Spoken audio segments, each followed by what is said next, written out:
I'm Dr. Kimberly Manning. And this is Dr. Ashley McMullen. And you're listening to the Human Doctor Podcast, where we explore the human side of medicine, along with teaching, living, learning, and all things in between. Using the power of storytelling, conversation, and connectedness. Hey, we're two dope academic internal medicine doctors, but we ain't your doctors. So if you perceive anything we say here as medical advice, no, it ain't that. Also, the things we say, they only reflect our brilliant Black woman magic mind and not our employers. You could have been anywhere, y'all, but you chose to be here with us, and we appreciate you. Let's go. Okay, well, this meeting is being recorded. Yes. But yeah, I'm back in the Pacific after an eventful last couple weeks. And a bye week. Yeah, the bye week. But just to keep folks, up to speed, I was in Houston for about a week. Had some short stops in Oakland and LA, but yeah, I got to fly home to see my mom retire. Yay. From her 35-year career as a pediatric nurse at Texas Children's. Go Siobhan. Go Siobhan. I'm glad I got to be there. I'm sure she's glad that you were there. Yeah, I think so. I was talking to my award team today about recognizing when something is a non-repeatable life event. And how non-repeatable life events require sacrifice. We've talked about this before, but just saying it that way, it helps you organize things. And there's just plenty of things that we spend a lot of energy feeling bad about, and they are non-repeatable life events. It's something that somebody would like for you to do, but you wanting me to do something does not make it a non-repeatable life event. You have a milestone birthday, you graduate from something, you meet some really important milestone. Okay, cool. But yeah. So how are you on a scale of 1 to 5? Yeah, I think all that being said, I'm probably like a 4.5. Mostly just because I've had to take a few more meds to sleep at night with the congestion. So I'm feeling a little low energy. At least that's what I'm going to blame it on, when I tell my story and it's all over the place. But apart from just kind of shaking off, the last vestiges of this virus, just a lot of gratitude to be back out here. And also for traveling grace. Like every time I get off of a plane and things have been relatively smooth, I am just so much more immensely grateful. Especially coming back out this way. I was trying to fly from Houston to Honolulu, had a connection in LA that I missed and knew that I was probably going to miss because it was so tight and there were a lot of delays. But it just so happened that a really good friend of mine that I really wanted to see was in LA and in town, even though he travels a lot. So I got to stay the night there and post up at his place. And we just had a really good time catching up. And I had a smooth flight out the next morning. Aw. Yeah. Good. Yeah. Well, I think something about breaking that trip up is nice sometimes. Yeah, I know. When I got off the plane in LA, I was like, I'm not mad about not getting on another plane for another 5+ hours. Correct. So that sounds like that worked out for the best. Yes. Shout out to everybody working in the airline industry right now. I know that's not easy. I'm glad to be arriving at all these places safely. Yeah, that's a full-on haze. Yes, I am a smooth 4.8. Okay. I feel good today. I'm on the hospital service. And I have just been taking care of some delightful patients. And I have a student on my team that I am glad that I am this student's attending because I'm just pushing them in ways that I don't think that other people have pushed them. And sometimes you need that. You need somebody just to go full on mama bear on you, and just be like, get your hands out your face. Stand up. Stop shrinking. Say what you mean. Say it with your chest. I love that. Yes. I had the student round with me today.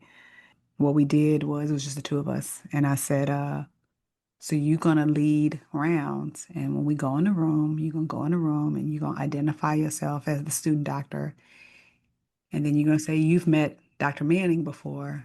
We're making our rounds today. You're gonna give an overview. You're gonna lead what we're doing. I'm gonna do some key parts of the exam.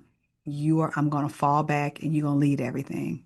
And I'm gonna give you feedback on your swag and how well you are able to have a presence as a leader and as an authority figure that's caring for a patient.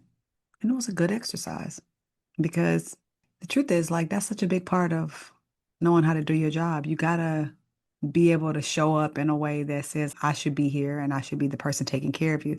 And that isn't just about knowledge. A lot of that is about, do you think you deserve to be here? Mm, hmm.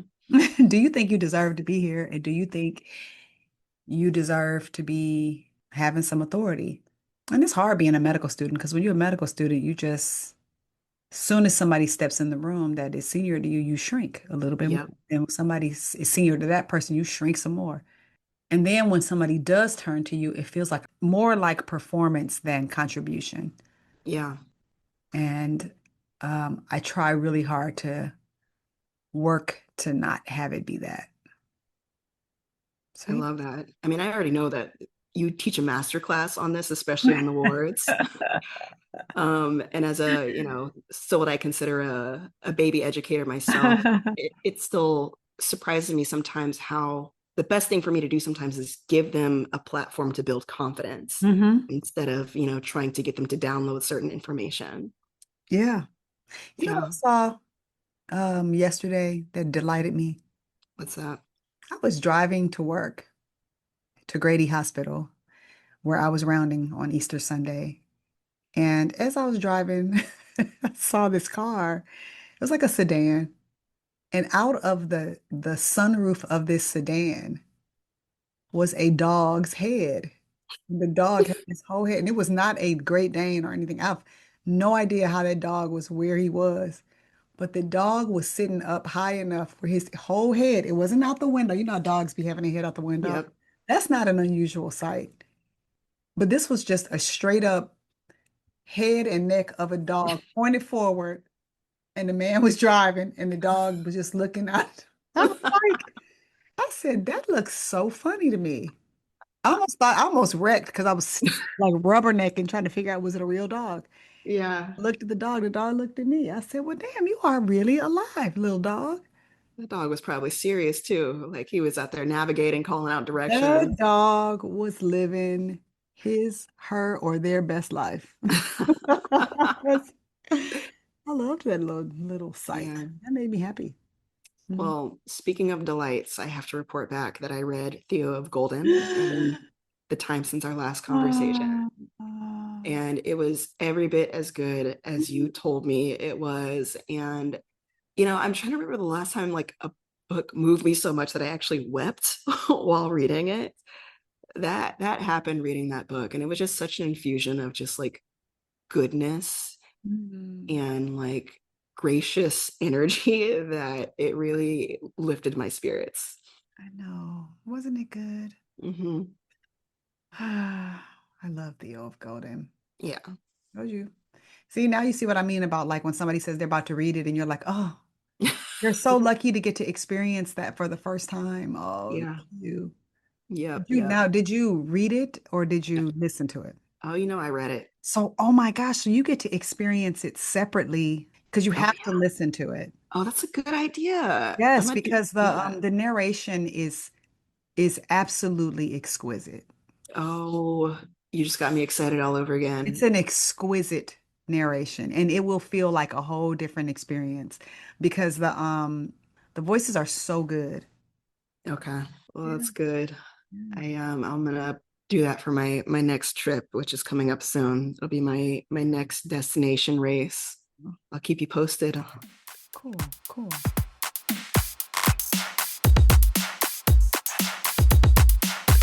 So, kings, queens, non-binary royalty. First of all, we apologize, sort of, for bye week last week. But we are about wellness. And when we got a lot of balls in the air, sometimes we have to look at our bandwidth and say, can I do this well or nah? And it was a Mhm. nah last week. So thank you for coming back and checking in with us. Um, but now is your lucky moment. Um, you get to hear a story, not from me, but from none other than the woman who is on every coast at every chopped and screwed down in Houston, and Mm. then going to the Bay to drop by and see what Too Short is talking about, popping through LA, although she is not NWA. Uh, Wow. is she gonna cut this out? I don't know. Oh, No, maybe not. And now back in Hawaii, where I do not have a hip hop reference. I was about to say, if you pull out someone from Hawaii, I'm gonna close this I do laptop. not have a Hawaiian hip hop reference, but you know what? If you do have one, you know what? Make sure you hit us up because, Mhm. I'm about to look for a Hawaiian hip hop reference person. But with all that said, I should have given her plenty of time to tell you all what the what is. So, Mm. Dr. McMullen, what is the what? After that insanely good preamble, the what for today is repurposing. Repurposing. Repurposing. I actually have to give my mom credit for this, and she has to give credit to someone else that she got this word from. But when she got up to give her kind of farewell speech at her retirement party, she said that I'm not retiring, I'm repurposing. Mm, It's a shift in purpose for this next season of her life. And that was really meaningful for me to bear witness to, especially, in this season of my life. Like mhm. I would have made it to that party no matter what, but it was just extra special to be able to do it kind of during the sabbatical as I'm thinking about, seasons changing for me. So I guess before I jump into the story, I did want to ask how you think about repurposing or what comes up for you. You know what comes up for me is the book The Giving Tree, because to me, The Giving Tree was something that started one way and that Mm, continued to get repurposed over and over again. And until ultimately it was something very simple at the end, which was just a place to sit and rest. mm. Tree became, I mean, that book is complicated for many reasons already because basically the boy used the tree, but anywho. But the point is that there were the apples, there were the branches, there was Mm, the trunk, there were mm. all the ways that it could be used and repurposed and Ah, finding new ways to make something a new thing. I love that. So yeah, that's what I Oh, think of when I think that's of so good. I haven't, repurposing. haven't read that book in a long time. I know. Yeah, don't Yeah. like leave it with your youthful thoughts because when you reread it as an adult, you start like being like, "What? Come on, tree. Why you like that?" Anyway, but I digress. Yeah, you're right. I'll hold on to my youthful interpretation. Correct. It reminds me of, adaptation or just adapting, Yeah. new purpose, depending on the context and the situation and the season. And it got me thinking to an experience I had kind of transitioning from residency to chief year, a particular patient that I've spoken about on the podcast before, and a family and his family that I was really close to. So just to kind of rejog your memory. So this is a patient of mine who was kind of an elder Black male, I would say probably in his 70s, I believe, definitely the patriarch of his family, lived his life with a lot of different medical comorbidities, stably managed heart failure, kidney failure, hypertension, a lot of stuff that was kind of teetering on the edge, kind of simmering, I would say. And then, started to tip over in his later years. And that was how I met him, was in a primary care visit as I think, senior resident, so a third year. And it was after he had had a hospitalization for a stroke that he subsequently recovered from. Mhm. But, I could see that he was someone who was at high risk for a lot of repeated hospitalizations. And that was what happened. He kept Okay. going back into the hospital. He'd get patched up and sent out, and every hospitalization, he'd get worse and worse. The family still saw him as kind of a strong patriarchal figure and was having a hard time kind of adjusting to the fact that he was getting sicker and eventually would pass from his different medical complications. But one thing I remember as a resident in that for that patient was I had a very clear conviction of what my purpose was. Mm-hmm. I had a very good sense, or what I felt was a clear sense that, my purpose is not to kind of try to fix all these individual things, is that I need to try to keep this man out of the hospital and with his family as long as possible, and, really focus on cultivating a good quality of life with the time that he had left with his family, because the family really loved him. I really wanted to have him at home. And so I did all of these things that kind of felt Herculean at the time. Like I had a family meeting, like in his house with his entire family. I rode with him to a hospitalization, got him care that he needed, and then coordinated his discharge. And then eventually I transitioned him to home-based primary care, which was another Herculean effort because it involved me transferring him to an entirely different health system and calling in a favor, so to speak, to one of the lead physicians in that group. And by the end, like I felt kind of heroic. It was a lot of hard work that I know now in hindsight was pretty unsustainable, like for a resident. But, it felt like the right thing to do. And I felt like I had, done what I was, what I had set out to achieve for that patient. And a lot of it was contingent upon building trust with the family. So it was kind of like, this bleeding heart image of, the PCP that I wanted to be. Right. So fast forward about a year after I transferred that patient, I was in my chief year. And granted, when I did transfer him, I kind of told the family, like, they wanted me to kind of stay involved and stay connected. And I assured them that I would. But, I have to admit that as chief year got busy, I wasn't able to stay as connected as I had wanted to.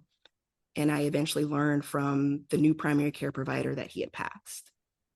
And this was in fall of 2019, actually, right before I met you, that this happened. And I felt really bad that I hadn't been there.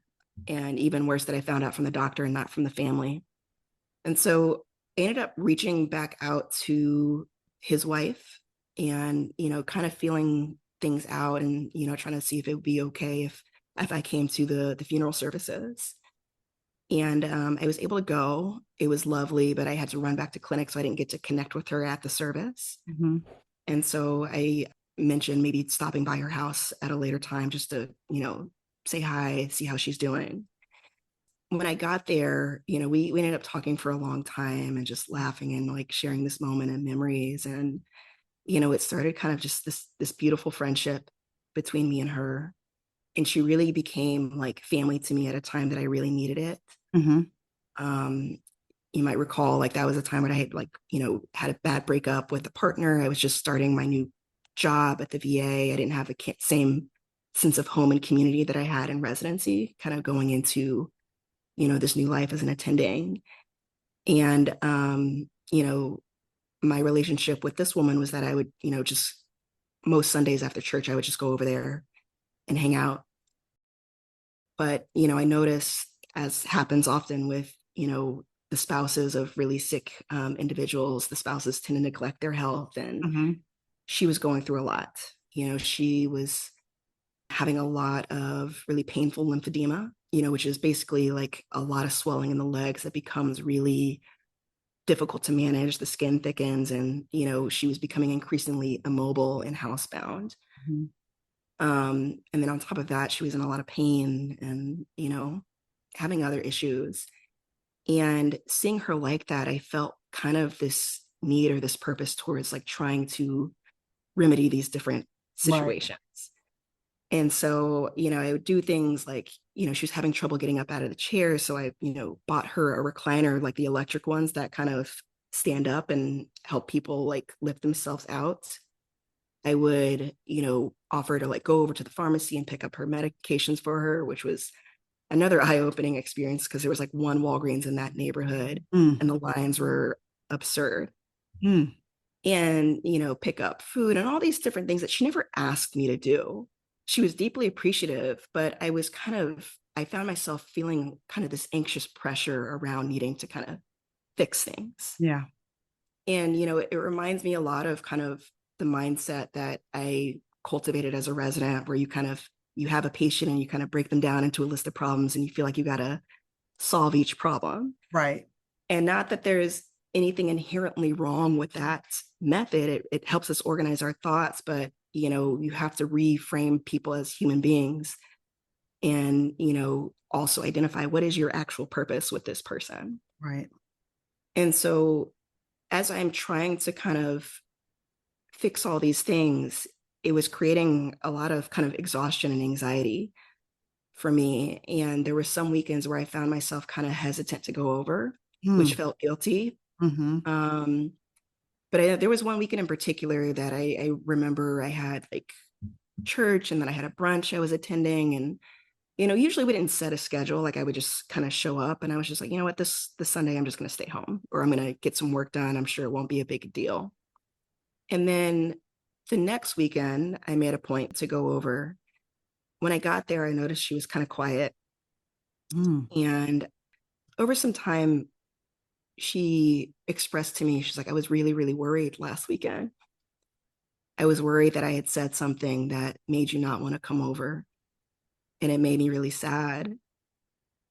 At that point, she started kind of sharing a little bit more about her mood and how hard it had been since her husband died, and, wanting to take care of her family, but feeling this deep loneliness. And as she was talking, I had the discernment that, she was sharing things with me that she probably wasn't sharing with other people, and that she was confiding in me. My purpose isn't to be running around trying to fix things. Like she just wants me to be with her and to, be a witness, so to speak. And it was it was an important lesson for me, because after that, I started teaching myself how to just be still. And so I would come and I would try not to just be focusing on all the things, and what's funny is like, she had a great PCP, she didn't need me to do all the things, but I was doing what I would kind of program myself to do. Right.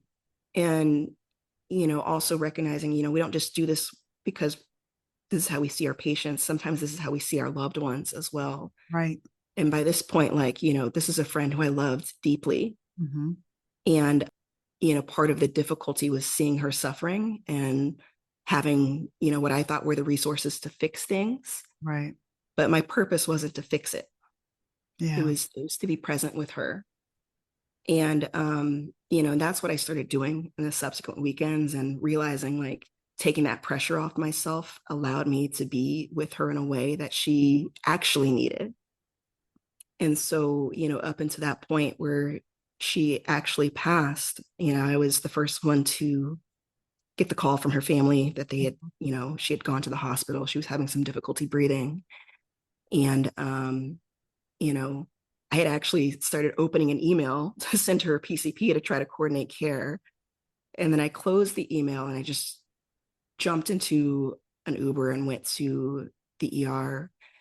And I got to the recess room right as the doctors were calling it. I remember, being the first one to kind of go in the room afterwards and just kind of be still with her after she had passed, and, reflecting on that lesson, and, what felt like a gift, because I got to bear witness to her in that last moment. Right. And taking that forward with me now, one of the things that I always emphasize as an educator, particularly in primary care with my residents, is to try to understand your purpose in the situation. I've had many times precepting residents who feel kind of like a personal failure when they can't get their patients to stop, drinking or smoking or taking their medications, or trying to get their patients to take medications more consistently. Right. And, having to reframe our thinking around like, sometimes your job isn't to fix this problem. Sometimes you have to reframe your purpose here into what the patient's needing from you in this moment, because we can't always be the hero in every situation. And I always credit my friend for helping me see that. I love that. Yeah, that's a powerful lesson, especially for doers. It's making me think back to when I was saying I don't even know if we were talking about it on the podcast or in one of our little interim discussions about how, as you know, for people that are needed, when they are like not needed in that way anymore, they don't know what to do with themselves. Mm-hmm. Um, and it's probably a good exercise early to start looking at yourself as not like a savior all the Yeah. time, Yep. but more meeting somebody where they are. I'm trying to think who said this. The Gosh, I don't know if you told me this or I can't remember anything right now because I'm on hospital service. But I think the whole point is that people don't always want you to fix. They just sometimes want you to just be there. Yeah. And I think what was also really an important lesson and all that for me too is just like, by trying to fix things, I was burning myself out. Sometimes we perceive people as needing too much or taking too much energy from us, or, part of the burnout is feeling like you're failing. But, once I recognize what my actual purpose was, like it gave me back a lot of the energy that I was expending, Right. worrying myself over trying to do and say the right things. Okay, I found it. What is it? It is from Parker J. Palmer. Oh, I love, love, I love, know, love. right? And I was like, Yeah. it's from somebody dope. That's why I thought it was you. Yeah.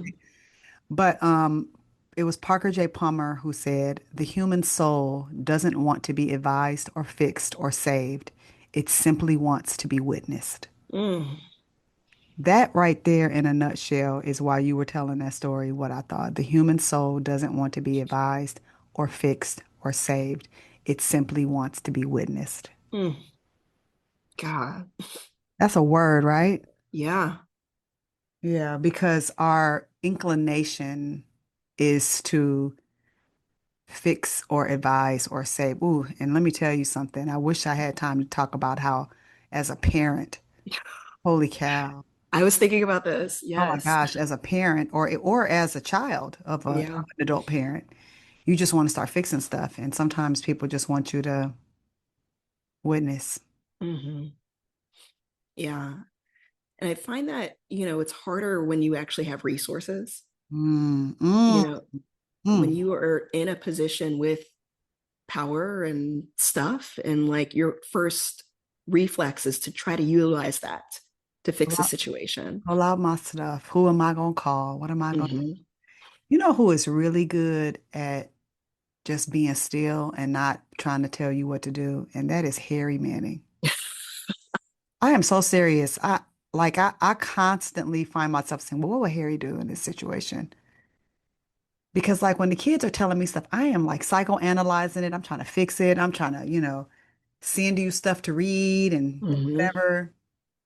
And like, especially when the two of us are talking to one of the kids at the same time and they're saying something, he's like, okay, okay, man. Well, yeah, well, you're gonna be all right. You got it. You got Mm. it, man. Yeah, you gotta, the only way to is through, bro. That's the kind of stuff he says. Only way to is through, bro. Yeah. All right, I hear you. And he'll let you tell the whole story, but he will not give you no solution. Hmm. All right. Yeah. So I was like, man, I'm like, okay, so the first thing you need to do. Right. Right. And then we get upset when, like, I gave you all the stuff and, like, the problem isn't fixed. Correct. So, We like never are done growing up. We are all still like on a path yeah. all the time, just trying to figure Yep. out how to be, man. Yeah. Absolutely. You know, seeing my mom gracefully exit one chapter and willingly choose to step into a different type of purpose. She's got, a lot of work that she does with her church and her community that she's going to be devoting more time to. And yeah, I don't know. It's just like just redefining your purpose and your role in any given season is always a point of growth. And, it's just really meaningful to bear witness to that and reflect on these other moments where I've had to kind of do this in real time. Mm-hmm. I love that. So yeah, keep this refrain in my mind, you know, Yeah. WWHY, what would Harry do? No, really. Harry would tell you to be still, or he'd tell you it's none of your business, or, you know, it'll be all right. Just Yeah. a minute. And I'm very, very close to both of my kids, but I talk to my youngest child a lot and try to help him unpack things a lot. And I really do channel my inner Harry a lot when I'm talking to him now. Sometimes I'll just be like, oh, okay. Oh, okay. Well, what do you think about this? Oh, okay. Okay. Wow. Well, that's what's up. Well, what happened next? Oh, okay. Well, what did you do here? And then just kind of letting it be, even if it's not like a great day or if he's having a rough time or something, I just kind of wait it out. And then Mm, time goes by, and now I'm finding that it's kind of like the baby that you let cry in the bed for the crib for a while. They self-soothe after a while. yeah. And maybe the human soul wants to self-soothe, and it Hmm. just wants you to sit next to them and not even rub their back really hard. Just sit there, just be there Yeah. like a good friend. Yeah. Mm, Speaking of people being places, yeah. You don't say.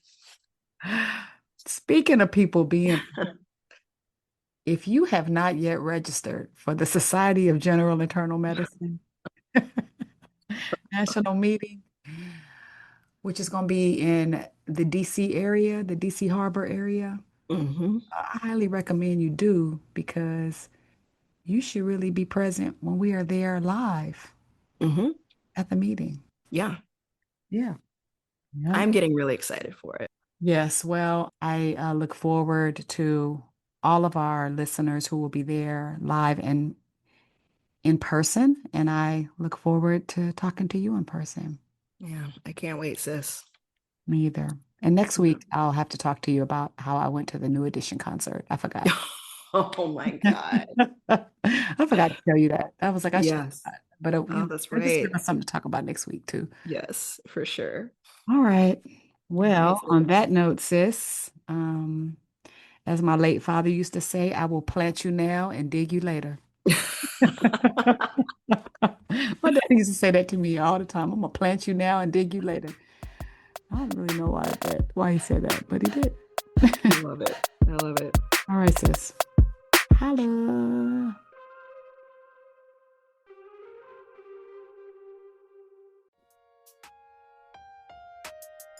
That wraps up this week's episode of the Human Doctor Podcast.